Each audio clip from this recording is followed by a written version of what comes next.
छत्तीसगढ़ में एक रिक्शे वाले को बीजेपी ने टिकट दिया और विधायक बना दिया। ओडिशा के एक साइकिल वाले को मोदी सरकार में मंत्री बना दिया गया।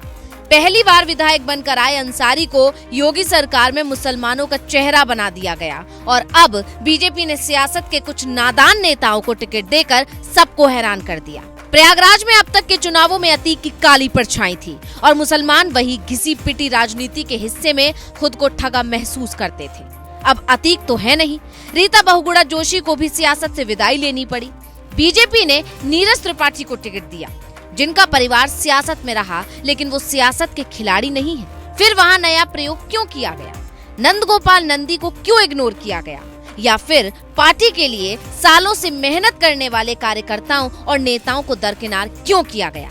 क्या वजह है कि 41 साल के नीरज त्रिपाठी को टिकट दिया? इसकी वजह हम आपको समझाते हैं। रीता बहुगुणा जोशी मोदी शाह की जोड़ी को लगातार चैलेंज कर रही थी। क्षेत्र में भी रीता के खिलाफ नाराजगी नजर आ रही थी। अतीक के जाने के बाद प्रयागराज का सियासी माहौल जो बदला है, उसे साधने के लिए साफ सुथरी छवि वाले नेता की जरूरत थी। केसरीनाथ त्रिपाठी की छवि इलाके में काफी साफ सुथरी रही है।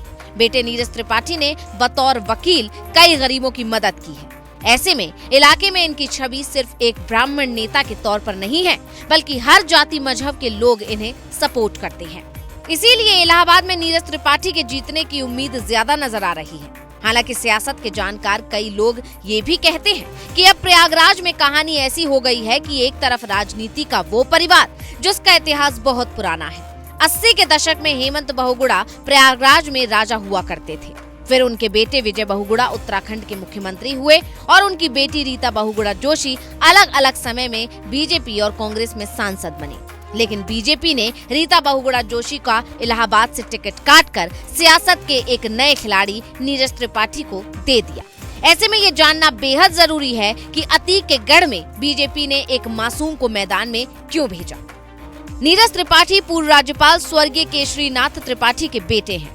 केशरीनाथ त्रिपाठी बीजेपी के प्रदेश अध्यक्ष, मंत्री और विधानसभा अध्यक्ष भी रह चुके थे।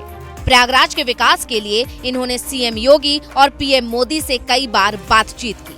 कहते हैं केशरीनाथ त्रिपाठी की बात कोई नहीं टालता था, इसीलिए जीते जी बेटा विधायक नहीं बना, क्योंकि केशरीनाथ त्रिपाठी परिवारवाद के खिलाफ थे।